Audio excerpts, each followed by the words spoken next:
Gelombang setinggi 5 meter menghantam tanggul di sepanjang wilayah Pantai Buleleng. Akibatnya tanggul jebol selama sepanjang 50 meter. Maksud kami, jebolnya tanggul ini mengancam wisata kolam renang air Sanih di kawasan timur Buleleng.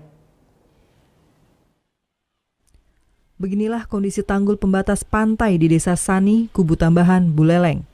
Tanggul sepanjang 50 meter dengan ketinggian 2 meter ini hancur dihantam gelombang tinggi sejak 2 pekan lalu. Akibatnya terjadi abrasi di beberapa titik wilayah Pantai Buleleng hingga ke kolam renang anak di objek wisata Air Sanih. Pengelola objek wisata Air Sanih, Kadek Budayasa menjelaskan, jebolnya tanggul pembatas pantai ini terjadi pada Kamis lalu. Air yang begitu tinggi terus menggerus kolam anak-anak yang berada di pinggir pantai. Pengelola kolam berharap pemerintah Kabupaten Buleleng segera melakukan antisipasi agar abrasi ini tidak semakin meluas.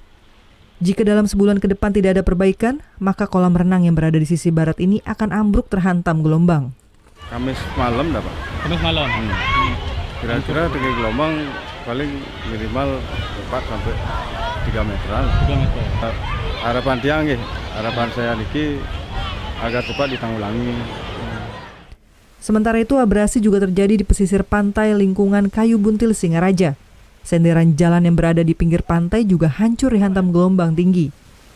Akibatnya jalan penghubung dua lingkungan yakni lingkungan Kayu Buntil dan Kampung Bugis terputus. Hantaman gelombang juga mengakibatkan jalan berlobang sebesar 5 kali 3 meter. Gelombang tinggi ini pun mengancam beberapa rumah penduduk di pinggir pantai. Diperkirakan gelombang tinggi ini akan terus terjadi hingga akhir tahun. 10 dah. Sudah mulai? Sudah mulai. Iya. Mengancam warga rumah, warga. Jalan ini masih gini rugi. Ada jalan mah. Sepeda itu nggak bisa dan bisa lewat.